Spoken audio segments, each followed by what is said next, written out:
প্রিয় দর্শক শ্রোতা, আজকে আলোচনা করতে যাচ্ছি উপদেষ্টা মাহফুজ আলমকে নিয়ে, যিনি বিপ্লবের পর থেকে এই ৩ মাস পর্যন্ত প্রধান উপদেষ্টার বিশেষ সহকারী হিসাবে ছিল।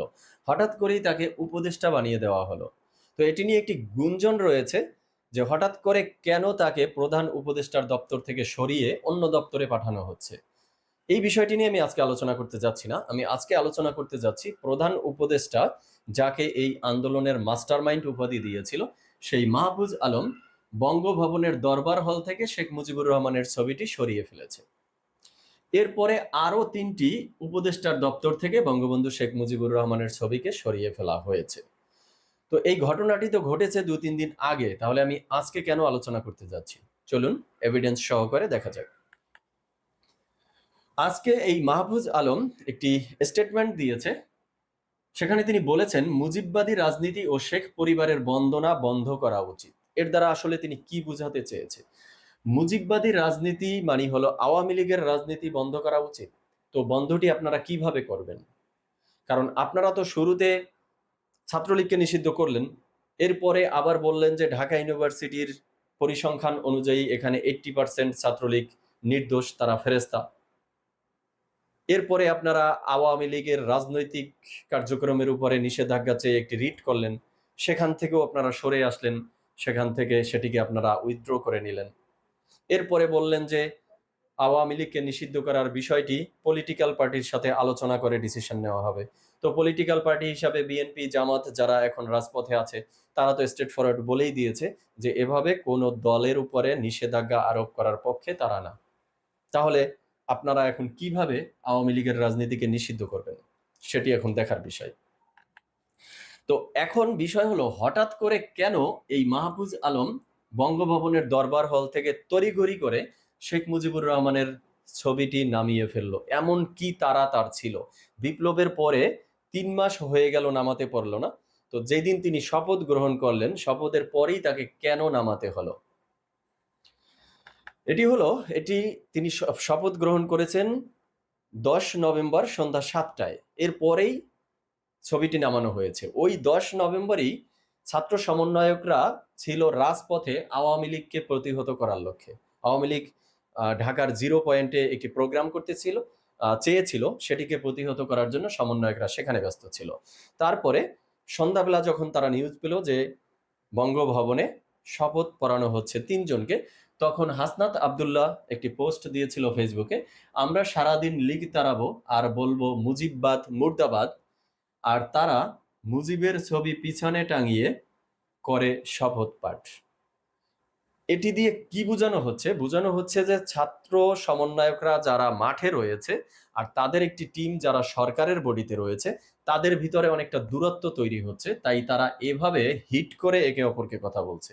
আর এই হিট কথাটি সহ্য করতে না পেরেই আমি মনে করি এই মাহফুজ আলম তড়িঘড়ি করে যেই দিন শপথ বাক্য পাঠ করেছে, সেই দিনই মুজিবের ছবিটি এখান থেকে সরিয়ে ফেলেছে। এছাড়া তিনি ওই স্টেটমেন্টে আর কি বলেছে দেখি। শেখ মুজিব ও তার মেয়ে বাংলাদেশের জনগণের সঙ্গে যা করেছে তার জন্য আওয়ামী লীগকে অবশ্যই দায় স্বীকার করতে হবে, ক্ষমা চাইতে হবে। এর মধ্যে রয়েছে অগণতান্ত্রিক ৭২-এর সংবিধান। ৭২-এর সংবিধান এটি যদি অগণতান্ত্রিক হয় আপনাদের দাবি অনুযায়ী, তাহলে প্রথম কোশ্চেন হলো, এই সংবিধানের আলোকেই আপনারা কেন শপথ নিলেন? কারণ এটি তো অগণতান্ত্রিক সংবিধান। এই বিপ্লবটি যে হলো 2024-এ ছাত্র জনতার অভ্যুত্থানের ফলে, এই বিপ্লবটি মনে হচ্ছে ব্যর্থ হতে যাচ্ছে, ব্যর্থতার পথে হাঁটছে। আর যদি সত্যি সত্যি এই বিপ্লবটি ব্যর্থ হয়, তার সবচেয়ে বড় দায় হলো এই ছাত্র সমন্বয়কদের ডিসিশনহীনতা বা সিদ্ধান্ত নেওয়ার ক্ষেত্রে তাদের এই অপরিপক্কতা। অর্থাৎ তারা সিদ্ধান্ত ঠিকঠাক মতো নিতে পারতেছে না, তাদের ভিতরে সমন্বিত ডিসিশনের মাধ্যমে সিদ্ধান্ত আসতেছে না, হুটহাট করে যে যেখান থেকে যখন যেটি মনে হয় সেটি করতেছে। কেন বলছি দেখুন, তারা বিপ্লবটি অর্জন করলো, এটি একটি অমূল্য জিনিস, এটিকে যত্ন সহকারে রাখা উচিত। বাট তারা কি করলো, এটিকে যত্ন সহকারে রাখতে না পেরে আশপাশে যত ধুলা বালু ময়লা আবর্জনা আছে তার ভিতরে মাখিয়ে ফেলছে বিষয়টিকে। কেন বলছি দেখুন, শুরুতে তারা বিপ্লবী সরকার গঠন করতে পারলো না। বিপ্লবী সরকার তো গঠন করতে পারলোই না, অথবা এই সংবিধানটিকেও স্থগিত করতে পারলো না। তারা যে বলবে যে এটি এখন বলতেছে তারা এটি অগণতান্ত্রিক সংবিধান, তাহলে সেটিকে আপনারা তখন স্থগিত করলেন না কেন? কেন এই সংবিধানের আলোকেই রাষ্ট্রপতির হাতে আপনাদেরকে শপথ নিতে হলো? এটি আপনাদের একটি ভুল সিদ্ধান্ত ছিল। এরপরে সেই একবারেই তো আর শপথ গ্রহণ হয়নি, কয়েকটি ধাপেই তো উপদেষ্টা মণ্ডলীর শপথ গ্রহণ হলো।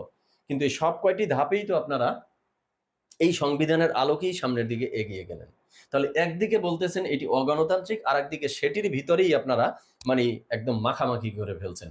এই বিপ্লবটি পেয়েও বিপ্লবটিকে অতি যত্নে এবং আদরে আপনারা রাখতে পারলেন না, আর যার কারণে মনে হচ্ছে এই বিপ্লবটি বা এই অভ্যুত্থানটি ব্যর্থ হতে চলছে। এতে কি হলো, তাদের ভুল ডিসিশনগুলো কি কি দেখুন, স্টেপ বাই স্টেপ বলছি। তারা সংবিধানটিকে স্থগিত করতে পারলো না, সংবিধানের আলোকেই তারা শপথ নিল। এরপরে যখন তারা বলল যে আমরা রাষ্ট্রপতির অপসারণ চাই, এই সংবিধানের কারণেই আবার আটকে গেল, তারা পিছু হটতে বাধ্য হলো এই সংবিধানের কারণে। এরপরে তারা যখন বলল যে সংবিধানটি সংশোধন করা প্রয়োজন বা পরিবর্তন বা পুনর্লিখন করা প্রয়োজন, সেখানেও তারা আটকে গেল।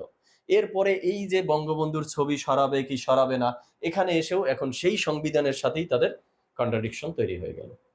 তার মানে এই যে স্টেপ বাই স্টেপ তাদের ভুল, এই ভুলগুলোই মনে হচ্ছে এই বিপ্লবটিকে ব্যর্থতার পথে টেনে নিবে। এরপরে কি বলেছে দেখুন, ৭১-এর আগের শেখ মুজিবের কথা আমরা বলতে পারি, ক্ষমা প্রার্থনা ফ্যাসিস্টদের বিচার ছাড়া তাদের সাথে কোনো ধরনের পুনর্মিলন হবে না। এখন এই ৭১-এর আগে শেখ মুজিবের ভূমিকা নিয়ে তাদের কোনো দ্বিমত নেই, বিষয়টি এভাবে বোঝাতে চাচ্ছে। তো এখন আমার কোশ্চেন হলো যে এত এত কারণে আওয়ামী লীগের রাজনীতি নিষিদ্ধ করা উচিত, এই দাবিটি আপনারা তুলছেন, তাহলে এই ৭১-এর ভূমিকায় যে রাষ্ট্রদ্রোহী বা মানবতা বিরোধী অপরাধে অভিযুক্ত এবং অনেক ক্ষেত্রে প্রমাণিত জামাত শিবিরের রাজনীতি, সেটির ক্ষেত্রে আপনাদের স্টেপটি কি? তাহলে জামাত শিবিরকেও রাজনীতি করতে হলে ৭১-এর কার্যাবলীর জন্য তাদেরকেও জাতির কাছে ক্ষমা চাইতে হবে কিনা, সেই বিষয়টি পরিষ্কার করুন। আওয়ামী লীগকে ক্ষমা চাইতে হবে বুঝলাম, আপনারা দাবি করেছেন, তাহলে জামাত শিবির রাজনীতি করছে কিভাবে? মানে তাদের ক্ষমা চাওয়ার বিষয়টি সামনে আসবে কি আসবে না, সেটিও অবশ্যই ক্লিয়ার করবেন। এরপরে বলেছে যে ৫ অগস্টের বিপ্লবের পরে প্রায় ৩ মাস হয়ে গেল, তারপরে এই ছবিটি সরানো হয়েছে, অনেক দেরি হয়ে গেছে, যার কারণে তারা ক্ষমা চেয়েছে। আর বলেছে যে জুলাইয়ের চেতনা মানুষের মধ্যে যতদিন বেঁচে থাকবে ততদিন তাকে আর কোথাও দেখা যাবে না, অর্থাৎ বঙ্গবন্ধু শেখ মুজিবুর রহমানকে উল্লেখ করে বলা হয়েছে। বাট এখানে আমি একটি পয়েন্ট যুক্ত করতে চাই, জুলাইয়ের চেতনা যতদিন বেঁচে থাকবে ততদিন শেখ মুজিবকে দেখা যাবে না। বাট জুলাইয়ের চেতনা বা এই বিপ্লবটি যদি ব্যর্থ হয়, তাহলে আপনাদের মধ্যেও অনেকের চেহারা আর কোথাও দেখা নাও যেতে পারে, সেই ঝুঁকি আপনাদের জন্যও রয়েছে। এবার আসুন, এই মুজিবের ছবিটি সরানো, এটি কি আসলেই জাস্ট একটি ছবিকে সরিয়ে নেওয়া, বিষয়টি কি তাই, না অন্য কোথাও ঝামেলা রয়েছে? যখন শপথ নেওয়া হয়েছিল এই ৩ উপদেষ্টার, তখন এই মাহফুজ আলম বরাবরই তার মাথার উপরে কিন্তু শেখ মুজিবের ছবি ছিল, এবং এটি ছিল সেই বিপ্লবের ৩ মাস পরে। উনি ছবিটি মাথার উপরে নিয়েই কিন্তু শপথ বাক্য পাঠ করলো, এরপরেই তড়িঘড়ি করে সেই ছবিটি নামিয়ে ফেললো। সমস্যাটি কোথায় হয়েছে ছবিটি নামানোর কারণে দেখুন। আর এটি শুধু এই ৩ জনের শপথ বাক্যের সময়ই না, বরং এই ফুল উপদেষ্টা মণ্ডলীর শপথ যে বিভিন্ন ধাপে ধাপে হয়েছে, সবসময়ই কিন্তু আমরা দেখেছি এই ছবিটি দরবার হলের মাথার উপরে ছিল। শপথ বাক্যে তারা কি বলে তার একটু জিস্ট অংশ দেখি। আমি সশ্রদ্ধ চিত্তে শপথ করিতেছি যে আমি আইন অনুযায়ী অন্তর্বর্তীকালীন সরকারের উপদেষ্টা পদের কর্তব্য বিশ্বস্তের সহিত পালন করিব। আমি বাংলাদেশের প্রতি অকৃত্রিম বিশ্বাস ও আনুগত্য পোষণ করিব। আমি সংবিধানের রক্ষণ, সমর্থন ও নিরাপত্তা বিধান করিব। আর নিচে না যাই, বরং তাদের শপথ বাক্যের ভিতরে এই কথাটি থাকে, আমি সংবিধানের রক্ষণ, সমর্থন আর নিরাপত্তার বিধান করিব। এটি বলেই তো আপনারা শপথ নেন। তাহলে যেই সংবিধান অগণতান্ত্রিক, যেই সংবিধান আপনারা মানেন না, সেই সংবিধানকে রক্ষণ, সমর্থন, নিরাপত্তার বিধান করিব বলে শপথ নিলেন। আর সেই সংবিধানেরই প্রথম ভাগের ৪-এর ক আর্টিকেল বা অনুচ্ছেদ ৪-এর কয়ে কি বলা আছে, জাতির পিতা বঙ্গবন্ধু শেখ মুজিবুর রহমানের প্রতিকৃতি রাষ্ট্রপতি, প্রধানমন্ত্রী, স্পিকার, প্রধান বিচারপতির কার্যালয়, সকল সরকারি, আধা সরকারি, স্বায়ত্তশাসিত, সংবিধিবদ্ধ সকল প্রতিষ্ঠানে কি করতে হবে? সংরক্ষণ করতে হবে, প্রদর্শন করিতে হবে।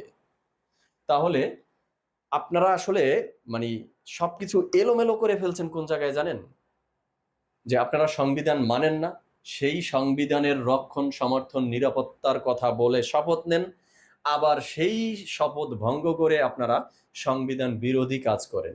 তো আপনাদের স্টেপগুলো না সব জগা খিচুড়ি পেকে গেছে আসলে। কি করতে চাচ্ছেন, কোথায় কি করতে চাচ্ছেন, কি করবেন, এই যে ডিসিশনহীনতার বিষয়টি আপনাদের ভিতরে চলে আসছে না, এই ডিসিশনহীনতাই সম্ভবত এই বিপ্লবটিকে ব্যর্থ ঘটাবে শিওর।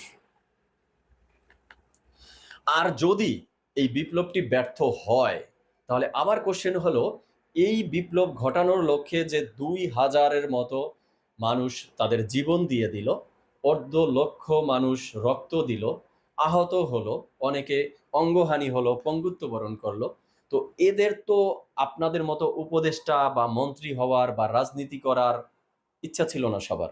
অনেকে তো একদম নিরীহ সাধারণ মানুষ, যারা 3 বেলা খেয়ে পরে শান্তিতে বসবাস করতে চায়। তো সেই মানুষগুলো যে আপনাদের ডাকে উজ্জীবিত হয়ে রাজপথে এসে নিজের জীবনটি দিয়ে দিল, যদি আপনাদের এই জগা খিচুড়ি ডিসিশনের কারণে এই বিপ্লবটি ব্যর্থ হয়, তাহলে এর দায়ভার কে নিবে? এই জীবনগুলোর মূল্য আপনারা কি দিয়ে দিবেন? আর এবার আসি বিএনপির হঠাৎ করে কি হলো। শুরু থেকেই দেখেছি এবং বিভিন্ন আলোচনায় আমি বলেছি যে বিএনপির এখন কাজই হলো চোখ বন্ধ করে এই উপদেষ্টা বা এই ছাত্র সমন্বয়করা যা করতে চায় চোখ বন্ধ করে তার বিরোধিতা করবে। এটি বিএনপির বর্তমানে একটি স্ট্যান্ডে পরিণত হয়েছে। কি করলো? বঙ্গবন্ধুর ছবি নামিয়ে ফেললো। বিএনপি এর বিরোধিতা করাই লাগবে, আর যার কারণে তারা এর বিরোধী কি বললো যে এটি ঠিক হয়নি। ঠিক হয়নি বলে আবার কি বললো, সেখানে জিয়াউর রহমানের আদর্শকে একদম আকাশ ছোঁয়া পরিমাণে নিয়ে গেল, আর একটি সূক্ষ্ম ইঙ্গিত দিল ছাত্র সমন্বয়কদের প্রতি, খন্দকার মোস্তাকও ছবি নামিয়েছিল। তার মানে ইনডিরেক্টলি বুঝাতে চাইলো যে মোস্তাক ছবি নামিয়ে ফেলেছিল, তার পরিণতি কিন্তু ভালো হয়নি। তার মানে ছাত্র সমন্বয়করা তোমরাও কিন্তু খন্দকার মোস্তাকের চরিত্রে চলে এসেছো, তোমাদের ভবিষ্যৎও কিন্তু ভালো হবে না, এমন ইঙ্গিত দিচ্ছে বলে মনে হচ্ছে। আর জিয়াউর রহমানকে জিয়ার আদর্শে একদম একেবারে আকাশ পরিমাণ নিয়ে গেল, যে জিয়াউর রহমান সেই ছবিটিকে আবার স্বস্থানে সসম্মানে টাঙিয়ে দিয়েছে। তো এই জিয়ার আদর্শে একদম উঠতে উঠতে আকাশ পর্যন্ত গেল, এরপরে ঠুস করে তার এই বেলুন ফুটে গেল, হঠাৎ করে তার জিয়ার আদর্শ শেষ। কি করলো শেষ পর্যন্ত এসে? বলল সে গভীরভাবে দুঃখিত বা দুঃখ প্রকাশ করলো। তো আজ এ পর্যন্তই। দর্শক শ্রোতা, আপনারা মতামতে জানাবেন কি হচ্ছে, কি হতে যাচ্ছে। সবাই ভালো থাকবেন। ধন্যবাদ সবাইকে।